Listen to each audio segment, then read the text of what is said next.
సచివాలయంలోని మంత్రి సీతక్క కార్యాలయంలో machine Bhagiratha board సమావేశం జరుగుతోంది.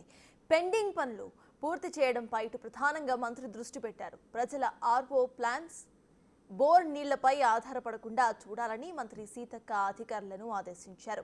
మిషన్ భగీరథ నీళ్లు నాణ్యతను ప్రజలకు వివరించేలా సదస్సు నిర్వహించాలని, వివిధ మిషన్ భగీరథ నీళ్లను వినియోగించేలా డ్రైవ్స్ కూడా నిర్వహించాలని సూచించారు. ఇక మిషన్ భగీరథ నీళ్లపై ప్రజలకు విశ్వాసం, అవగాహన కల్పించాలని అన్నారు.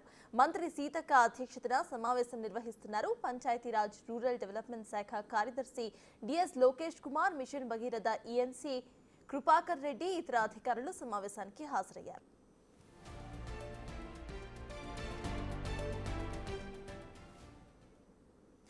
సచివాలయంలోని మంత్రి సీతక్క కార్యాలయంలో మిషన్ భగీరథ బోర్డు సమావేశం అయితే జరుగుతోంది. ఈ సమావేశంపై పూర్తి అప్డేట్స్ మా ప్రతినిధి సైదులు అందిస్తారు. సైదులు, చెప్పండి, ఈ సమావేశంలో ఎటువంటి వాటిపై చర్చిస్తున్నారు? ఇక ఎలా మిషన్ భగీరథని ప్రజల్లోకి తీసుకువెళ్లబోయే ప్లాన్స్ కూడా ఇందులో చేయబోతున్నారా? అప్డేట్స్ ఏంటి? సర్తాజ్, మిషన్ భగీరథ ద్వారా సరఫరా అవుతున్న మంచినీటిపైన ప్రజలకి ఒక విశ్వాసం కల్పించాలని అన్నారు మంత్రి సీతక్క. కొద్దిసేపటి క్రితమే సచివాలయంలో అధికారులతోటి ఆమె సమావేశం ఏర్పాటు చేయడం జరిగింది. రానున్న వేసవి కాలం కాబట్టి ప్రజలకి ఒక అవగాహన కార్యక్రమాలు విధిగా నిర్వహించాలి, అది రాష్ట్ర స్థాయి నుంచి గ్రామ స్థాయి వరకు కూడా ఉండాలని చెప్పేసి కూడా ఆమె చెప్పడం జరిగింది. మిషన్ భగీరథ ద్వారా సరఫరా అవుతున్న మంచినీటి ద్వారా జరిగే ఉపయోగాలు ఏంటి అనేది కూడా ప్రజలకి తెలియాలి.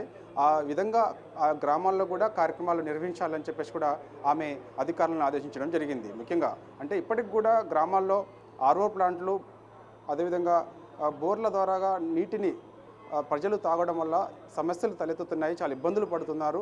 అదంతా కూడా అవగాహన కార్యక్రమాలు ప్రజలకి తెలిసేలా కూడా ఇవన్నీ కార్యక్రమాలు ఉండాలని చెప్పేసి కూడా ఆమె చెప్పడం జరిగింది. ముఖ్యంగా ఇప్పటికి కూడా అంటే గత బీఆర్ఎస్ పార్టీ హయాంలో కొన్ని వేల కోట్లు ఖర్చు చేశారు. మిషన్ భగీరథ ద్వారాగా ఇంటింటికి మంచినీరు ఇస్తామన్నారు, కానీ దాని మంచినీటి ఉపయోగం ఎలా ఉండాలి ఏంటనే దానిపైన ప్రజలకి అవగాహన కల్పించలేదు. చాలా వరకు ఇప్పటికి కూడా మిషన్ భగీరథ ద్వారా సరఫరా అవుతున్న మంచినీటిని ప్రజలు వినియోగించుకోవడం లేదు, అది వృధా అవుతుందని చెప్పేసి కూడా ఆమె ఆవేదన వ్యక్తం చేశారు. కాబట్టి ఖచ్చితంగా ఆ యొక్క మిషన్ భగీరథ ద్వారా సరఫరా అవుతున్న మంచినీటిని ప్రజలందరూ కూడా వినియోగించుకోవాలని చెప్పేసి కూడా ఆమె చెప్పడం జరిగింది. ఎందుకంటే రానున్న వేసవి కాలంలో ముఖ్యంగా ఫిబ్రవరి, మార్చి, ఏప్రిల్, మే నెలలో మంచినీటి సరఫరా చాలా ఇబ్బంది తలెత్తుతుంది. కాబట్టి అలాంటి ఇబ్బందులు తలెత్తకుండా ఉండాలని చెప్పేసి కూడా ఆమె అధికారులను ఆదేశించడం జరిగింది. ముఖ్యంగా మిషన్ భగీరథ ద్వారాగా ఎక్కడైతే మనకి పెద్ద పెద్ద ట్యాంకులు నిర్మించారో ఆ ట్యాంకులను ఎప్పటికప్పుడు శుద్ధి చేయాలని చెప్పేసి కూడా ఆమె అధికారులను ఆదేశించడం జరిగింది. ఆ శుద్ధి చేసిన తర్వాత మంచినీటి నాణ్యత కూడా, క్వాలిటీని కూడా చెక్ చేయాలని చెప్పేసి కూడా ఆమె చెప్పిన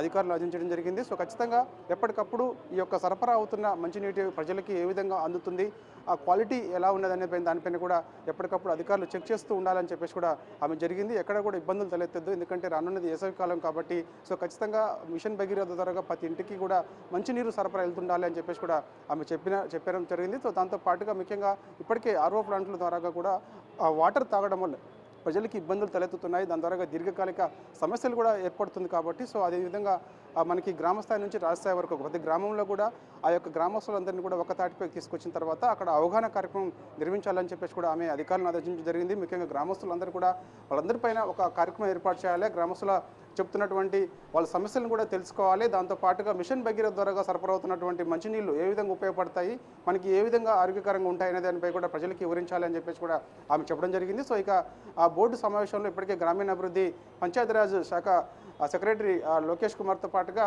ఇక మనకి మిషన్ భగీరథ ఈఎన్సీ కృపాకర్ రెడ్డి తదితరులు పాల్గొన్నారు. Sartaj. Right, thank you Saidulu.